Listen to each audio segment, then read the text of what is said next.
Alaykum, bu yangi obyektga kelganmiz. Ko'rsanglar bo'ladi. Mana shu polni joyimizga blackout, ya'ni PlayStation'ni qo'yib berganmiz. Bu tashqarisidan ko'rinishi ko'rayotganinglardek, tashqaridan ichkari umuman ko'rinmaydi, umuman.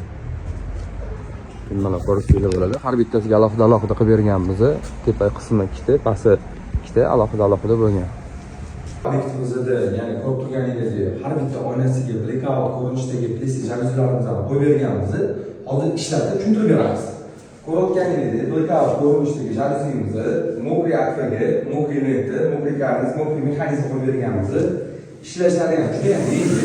Yo'q, bitta barmoq bilan ochsanglar bo'ladi. Xohlagan paytda buni oyna bilan birga ochiladi.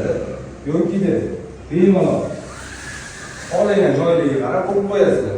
Ko'rayotganingizdek, tashqaridan ichkari umuman ko'rinmaydi. Yopib qo'yganingizdek blackoutda qorong'iligi ham zo'r ushlab beradi.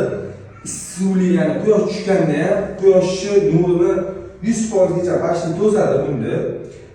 Issiqlikni ham ancha miqdorda qaytarib beradi. Konditsionerni ham qo'ysa ham yozda ham juda ham yaxshi sovutadi. Tushunasiz? Buni ko'rayotgan bo'lsangiz, mana chiqamaydi, tepadan ham tushsanglar bo'ladi. Alohida bo'ladi. Tepasi ham alohida bo'ladi. Xohlagan joyga qo'yib qo'ysanglar bo'ladi. Xonani, ya'ni svetini kontrol qila olasizlar bemalol. Bemalol ko'tarasizlar. Oyna bilan ochilgandan bemalol tushirasizlar. Juda ham yaxshi bo'ladi. Ko'rsanglar bo'ladi.